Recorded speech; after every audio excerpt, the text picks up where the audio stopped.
You and another wonderful guest. It's been such a great run since I started this at the beginning of the year. COVID has really cooperated in forcing people into their homes and to learn the technology, and people that normally would travel can't travel, and so they're coming here. And I'm not saying that that's the motivation for our guest today. I'm just saying that I'm on a fabulous run, and I'm hoping that this is encouraging you and lifting you up. And I can tell the numbers are growing, so you guys keep sharing these interviews, and I appreciate that. Subscribing, following, all that great stuff. You're probably going to want to share this one because this is going to build you up today. I know because I've been reading through the book. The book is called The 3 Mile Walk. The author is a pastor you've probably heard of. And if you haven't heard of him specifically, I know you've heard of the music ministry that he's been a part of for so long. And this is the book right here. It's called The 3 Mile Walk. And Banning Liebscher is the author and our guest today. He is the pastor of Jesus Culture Sacramento, which was kind of comes out of the whole Bethel Church out of Redding, California movement. You know, Chris Kilala, Kim Walker-Smith, the Jesus Culture music, kind of cousins with the whole Bethel music, and the fabulous worship. I can't say enough about that. But what you don't know is there's some real foundation here, and the foundational leader here is Banning Liebscher. Banning, how you doing out there in Sacramento? I'm doing so good, Randy. So great to be on with you. And it's true. The COVID world is, I'm like, I could sit in my living room and have a conversation. Sounds good to me. Yeah. Although I know we're going to go back to something else. It's been pretty nice to be able to just be at my home. So it's good to be with you. Yeah, well, I mean, actually, they're doing some broadcast shows down in our studio right now, and we've got one live guest in the studio and no audience. So it's really turned things on its head, and I'm like, hey, this works for me, you know. Yeah, totally. All right, so let's get into the 3 Mile Walk. First of all, maybe you should just explain the title. What does that mean? Yeah, sure. It comes out of a story in First Samuel where Jonathan is armor bearer. If you grew up in church, you probably would have heard the story. But Jonathan and his armor bearer is with Jonathan's dad, King Saul, and the Israelites are encamped against the Philistines. And although they're encamped, they're not engaged in battle. And so Jonathan decides one day just to get up and go engage the Philistines. But the Israelites are on one hill, the Philistines are on the other hill, and in between them is a 3-mile valley. So when Jonathan decides to get up and go engage what God has called him to, he had to take a 3-mile walk in order to do that. And so we just break up the 3 miles, and there's holiness, courage, and faith. But that's where the story's coming out of. I follow throughout the book the story of Jonathan as armor bearer taking on the Philistines. Yep. Okay, there's one thing you start with that I really, really liked, and that is when you talk about calling, and each of us having a calling, and you've got 2 parts to that calling: identity and mission. Those, man, I think every Christian should hear those and just grab onto that. Go into that a little bit because I really think this is going to help people. Yeah. Well, I love this. I mean, I have a real heart to come alongside people and just really encourage them and say, listen, you're called to lead and you have a call in your life. And I think somewhere in the church, and I don't know whoever's watching right now, I don't know what environment you grew up in, but somewhere it was kind of like known that some people have callings and others don't, and maybe if you're in ministry you have a calling, and everybody has a calling. If you're a believer, you are called by God. You are called to change the world. You're called to make a difference. You're called to advance the kingdom. And so what I talk about is that everybody has a call, and that we have 2 parts to that call. We have a call to be someone. God is trying to shape us, mold us, form us, and get us to look like the image of Jesus. But we have a call to be someone, and then we have a call to do something. We have a call to actually partner with the plans and purposes of God in the earth. And so that's my heart for the book, is that people would not only be awakened to the fact that they have a call, but that they would go fully engage that call. Whether it's becoming who God's called them to be or to do what God's called them to do, that they would step out on that journey. Okay, let's get into the do what God's called you to do, because you give some great examples about how people in the church, and I've seen this, I've had these conversations. Somebody is upset because their church isn't doing something they think the church should be doing. And your response, I think, is just right on. So someone's like, hey, Banning, the services are great, but I really think the church should be doing this. What's your response? Yeah, well, then you should go do it. I think that one of the things that we have allowed Western kind of culture to define what the church culture should be is around this issue that we're used to showing up somewhere and having people do things for us. Right. In other words, when I go to a restaurant, I'm going to a restaurant because I don't want to cook. I don't want to clean up. That's why I'm going there. And sometimes we go to church wanting somebody else to do what God's called us to do. Mm-hmm. So God has a call on my life to cook. He has a call on my life to clean, but I want to show up to a restaurant where somebody else will do it. And so my challenge to believers is this: if you're a follower of Jesus, then you're called to pray and to love people and to disciple and be in community and take care of the poor and take care of the orphan and the widow and share your faith. And like, that's what you're called to do as a believer. Yep. And sometimes we show up to church and we're looking for the 501c3 organization or the leadership of that church to do what Jesus has called me. Yeah. Not understanding that Ephesians 4 says that structure is called to equip you. Right. Do that. Right. Not do it for you. Right. And so we show up to church and we want to know, like, hey, what's our church doing for the poor? Right. What's our church doing for the poor? And what they want to know is what's my pastor organizing for the poor and what's the 501c3 doing for the poor?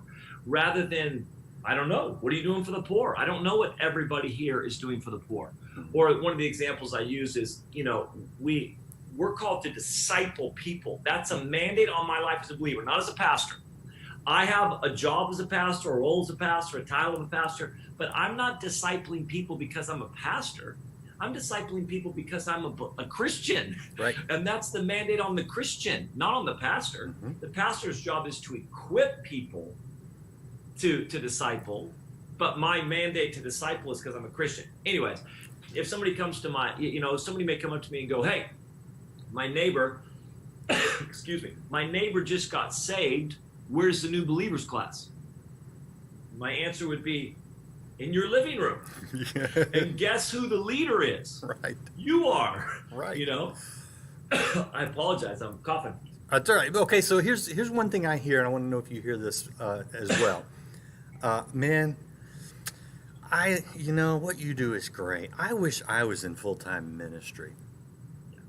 Right? Then I'm you are. You may work. I don't care where you work. If you're a Christian, you're in full-time ministry. And that's kind of along the lines of what you're saying. You know what we did when we first planted the church 6 years ago? We actually did not call people leaders at first. I'll tell you what I'm talking about. When people would come in, we wouldn't call them volunteer leaders or anything like that. And what we would say is, hey, this is a family you contribute, but here's where you lead in the city. So we would say, you're a leader. You're a leader. And guess where you lead? Not on Sunday mornings. You lead in the city every day. Trying to begin to get people to understand that, like, you are a part of God's team. You are a part of God's plan.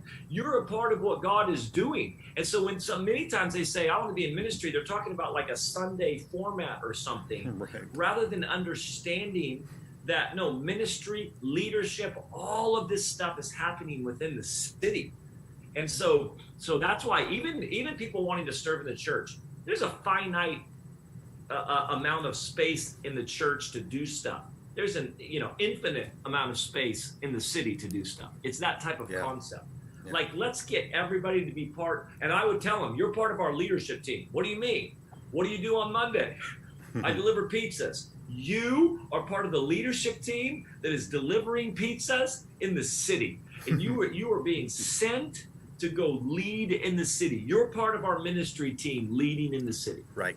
And I think that's absolutely the attitude that every single believer should have. And really, it's liberating. It's not a burden. Yes. It's so liberating.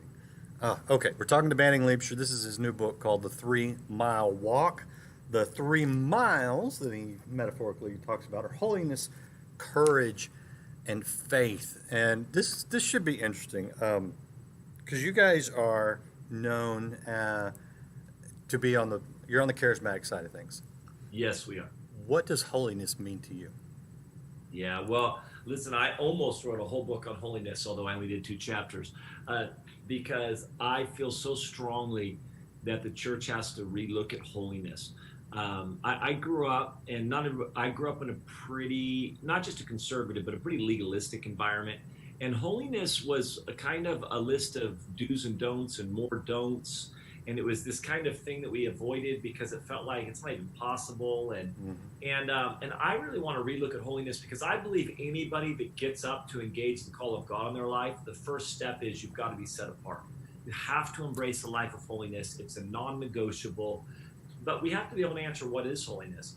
And so for me, really just unpacking the concept that holiness is being set apart. I think that we have had a concept in the church that holiness is being separated from sin only, which is vital. So make sure, listen, vital. You need to be separated from sin. Yeah. But here's the crazy thing: being separated from sin isn't what makes you holy. Just because you don't sleep around doesn't make you holy. That's true. Like, that's not what makes. Just because you don't, watch that bad movie, or just because you don't smoke, or just because you don't do whatever, that doesn't make you holy. Holiness is about being set apart. So we separate from sin because sin easily entangles us, it leads to death, it separates us. But we separate from sin so that we can set ourselves apart unto God. And this concept is relational. And this is the big thing that I really want to challenge people. It's 2 Corinthians 6 and then into 7, where God says, I want to be a father to you. I want you to be sons and daughters to me. And then it says, therefore, having these promises, which is God will be a father, we'll be sons and daughters, let us perfect, holiness. It's talking about holiness in the concept of relationship. And that ultimately our lives are to be motivated to look like God because of our desire to look like our Father. And it's relational. And I would just say this about holiness, is that I think a lot of people, if holiness is done out of obligation, if it's done out of shame, if it's done out of duty, if it's done out of guilt, you'll never fully be able to you'll never be able to really be able to embrace it. It has to be done out of love. And there's a ton of things that I would do that I don't like doing if it's out of obligation, but I love doing if it's out of relationship. I was on a painting crew. When I was 19, I was on a painting crew, got paid $5 an hour, got yelled at most of the time, hated the work. I was the setup guy and tear down guy. But I hated the job. If my dad called me and said, hey, can you come over Saturday and help me paint? Absolutely. I'm there. And I would enjoy the entire day. I can do something out of relationship and it can bring me life. And I can do something out of obligation and it cannot really satisfy. So that's my heart to revisit holiness. Yeah. Okay. So, and I think that illustration is great, because I think we confuse holiness real fast with legalism, the do's and don'ts. Yes. And the peculiar thing about that is that sometimes someone who is behaving purely out of legalism and someone who is behaving purely out of relationship will, on the outside, look very, very similar. Yes. Because they're doing the same things. But yes. Like they're both painting, if you will, right? Yes, you're exactly right. How do we get beyond the mindset that it's about performance without excusing sin, Yes. and still get to that place of holiness? Wholeness would be a good way to even look at it, right? Well, I would tell you this: anybody who's excusing sin isn't interested in relationship. This is my whole thing. That's a great point. I care about not sin. I care about the issue of sin because I long for a connected relationship with the Father. I don't want anything to come between me and the Father, and that's sin is the thing that's beginning to separate me. Yeah. So I would just say this, that you can do something out of obligation. It just doesn't bring life. Mm-hmm. And it's not what God longs for. God longs for, he sent his son to die on the cross for relationship with us. We say this all the time, is that God didn't send his son to redeem employees. He didn't send his son to gain workers. He didn't send his son to gain soldiers. And these are all like, we work and we fight, and these are all analogies that I get. But God wasn't like, I long for an army of soldiers. Jesus, I'm going to send you to the earth so that we can rally soldiers. Or I'm going to send you to the earth because we need workers. Those are all analogies that work for Christians. But I'm just telling you that he sent his only son, sacrificed everything so that as a father, he could redeem unto himself sons and daughters. And if we don't start there, if your Christian life is not based in a father came to redeem sons and daughters unto himself, and when he says, be holy as I am holy, it's because the Father loves when we look like him. Yeah. And so we just have to start there. If you don't, it's a lifeless, this is religion at the end of the day. Yeah. It's lifeless, it's powerless, it's joyless. You're right. Right. It's not his goal. So that's why we're trying to move. And people think sometimes like it's a loosey-goosey, grace is whatever, and if you're into relationship, you're just going to sin. But I'm like, no, it's the opposite of that, I don't cheat on my wife because I love her. Right. Not just because it's, wrong. It's because I love my wife and would never want to hurt my relationship with her at that level. Oh, yeah. There's a huge difference between the guys who don't cheat on their wives but hate their marriage. Yes. And the guys that love their wives, and so, cheating on your wife would never even be a consideration. Yes, that's exactly right. All right. And I think yes is the biggest motivator. I think many Christians have grown up believing that Christianity is a bunch of no's. Yeah. So it's no to this, and it's no to this, and it's no to this, and it's no to this, and it's no to this, rather than one big yes. Where the Christian life is one huge yes to Jesus, and all other decisions are filtered through that. The marriage analogy is this. When I said yes to my wife 22 years ago, I said yes. Therefore, I don't have to say no to a bunch of stuff. I'm not, every woman I see, I don't say no, because I said yes to my wife and it was so complete. Right. So that's where we're wanting to get people to. That's, I love that. I love that context. If people can get there, you do realize that it's not the confining thing that unfortunately a lot of churches become. And so a lot of people in the world look at the church and go, geez, I don't want to be in that prison. I mean, I'm a Christian. I don't want to be in that prison. It's liberating when it's all about the yes. So, okay. Holiness. Let's talk about courage. What is your message on courage that you want people to hear? Yeah. Well, this is maybe the big one. And it was interesting having a book come out in a global pandemic and in the midst of all that's going on. But this is probably where I feel this message is most prophetic in the hour that we're in, is that we need courage. And I think that you will never become who God's called you to become. You will never do what God's called you to do apart from courage. And courage is needed. If you're going to follow Jesus, it takes a massive amount of courage. And I think that sometimes people are maybe confused by that something stirs in their heart, they're awakened. Maybe it's a father watching right now, and you've dealt with sexual issues in your life, and something stirs, and you just say, I want to be a man of purity. I want to be a husband of purity. I want to be a father of purity. I want to break the generational line. So if you're watching right now, man, your sexual dysfunction goes back 4 generations in your family, and something awakens. You say, I want to be a man of purity. Well, all of a sudden you step out and say yes to that, and you realize, wow, it takes a massive amount of courage to do this. Maybe you want to start a business. Maybe you want to step out and start whatever else it is. It takes a massive amount of courage. And so what I want to tell people is this is why the enemy uses discouragement so much.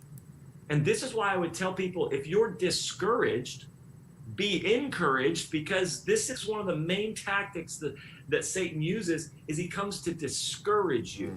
And maybe it's not in your entire life, maybe it's your finances. Maybe it's your marriage. Maybe it's a relationship. Maybe it's your future. He comes to discourage you. He comes to disarm you of your courage, because he knows you'll never be who God's called you to be. You'll never do what God's called you to do apart from courage.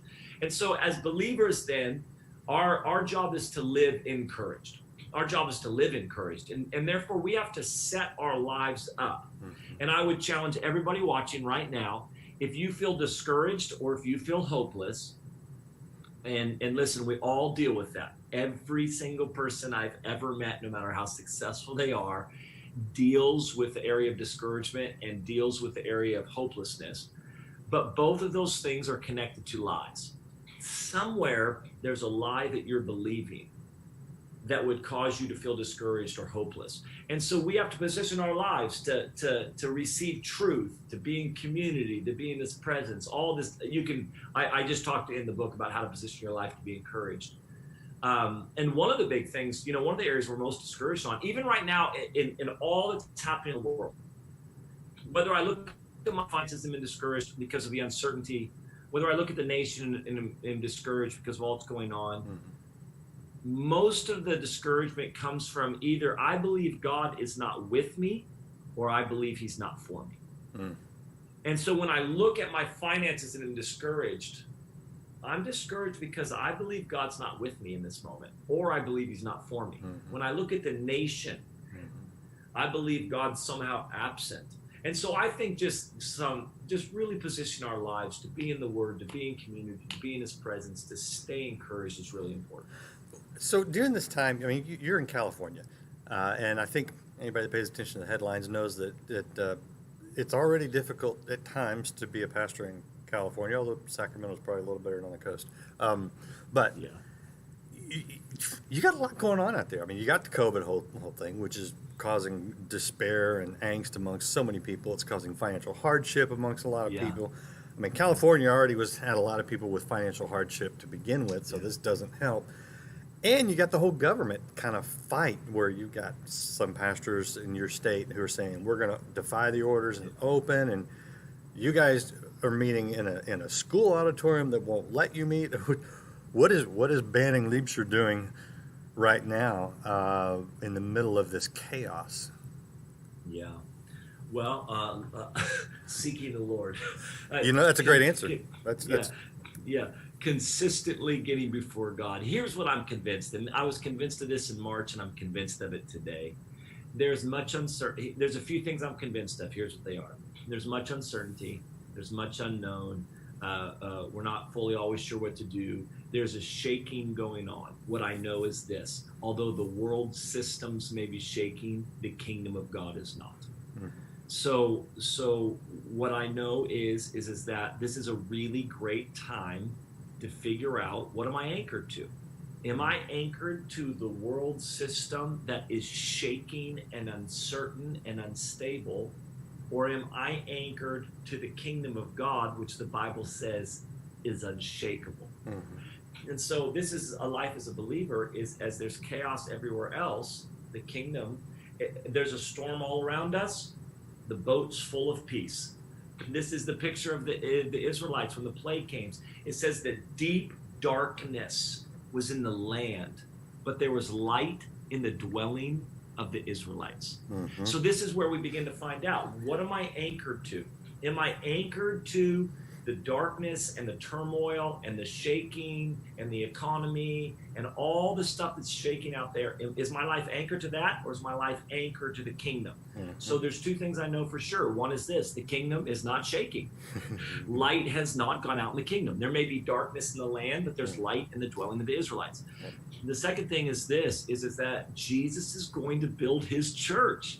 And I think this is one of the gifts that's going to come out of this time, is that we've somewhat fallen. This is such a broad general statement. Forgive me for broad general statements that don't apply to every church in America.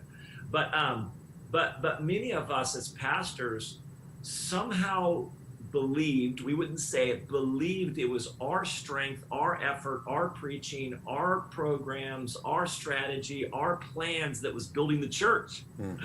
And when all of this gets stripped away, God is trying to tell us, Jesus is building his church. He's the one that builds his church. He's going to continue to build his church. And even though I don't have a building to meet in right now, even though I've been preaching to a camera for 6 months, even though some people are upset, and even though some people want to leave, and even though some people, whatever else, all I know is this, is that I wasn't the one building the church before COVID. I'm not the one that's going to be building the church after COVID. And for certain, I'm not the one building church in COVID.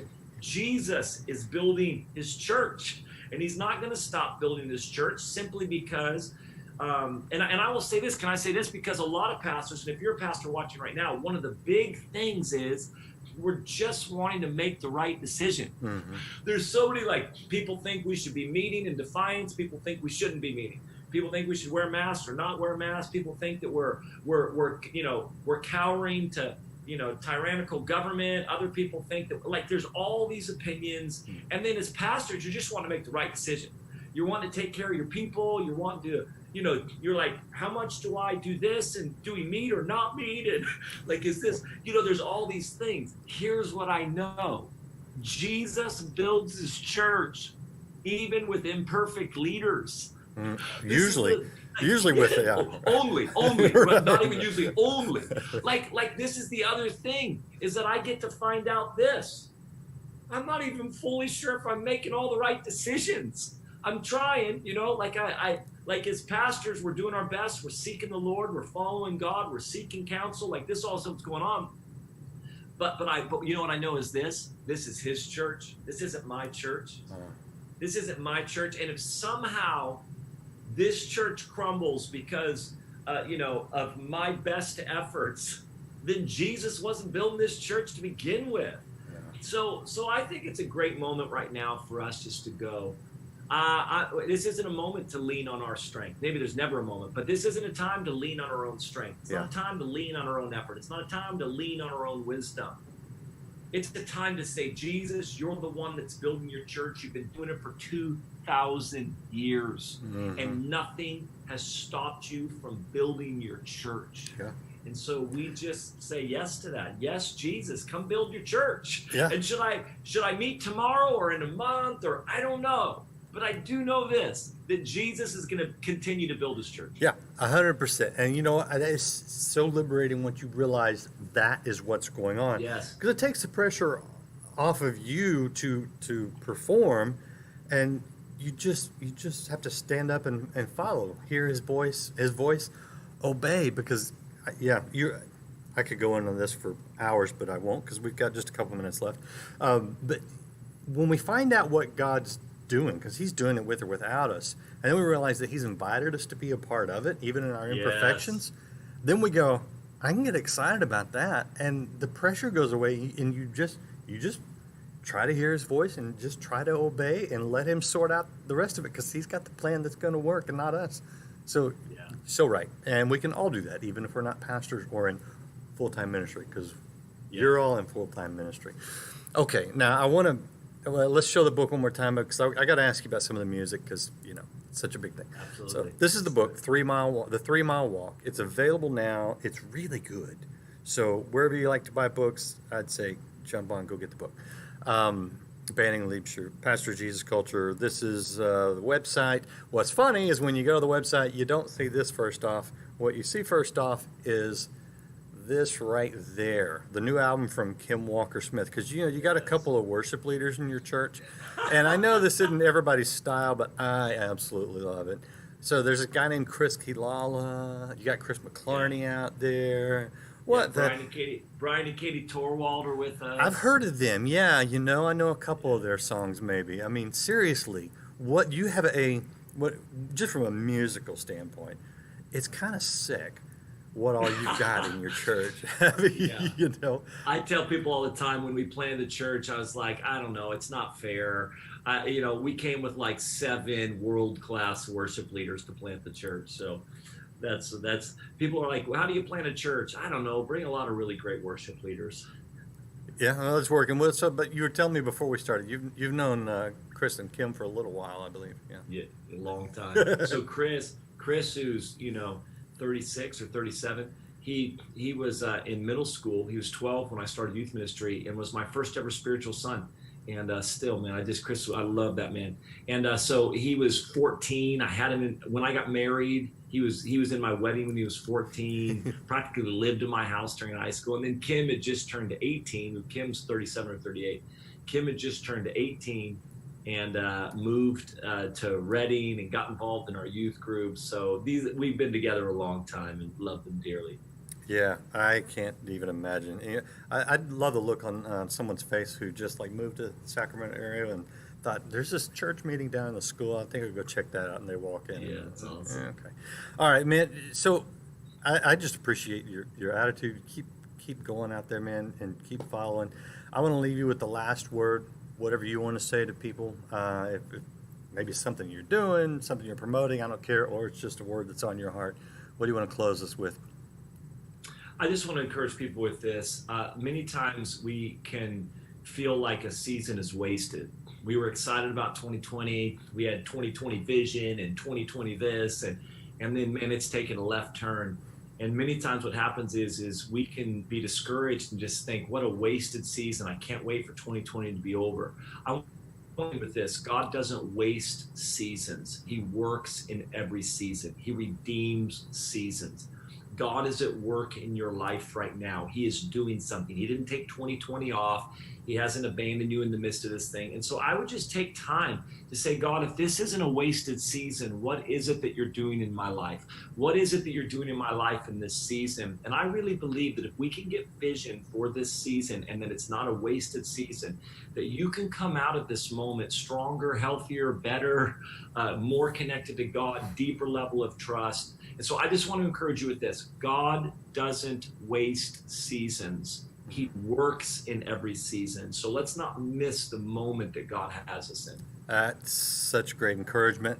Share this right now. People need to hear this encouragement, and banning Liebscher has certainly encouraged us all today. Thank you, man. I appreciate what you're doing, and I want to show people the book. Check out the 3 Mile Walk. It will encourage you and strengthen you. And join us again next time. We'll do more of this right here on Life Today Live. There is no distance in prayer. You don't have to go anywhere or be in any specific place. It is the believing of the heart. It is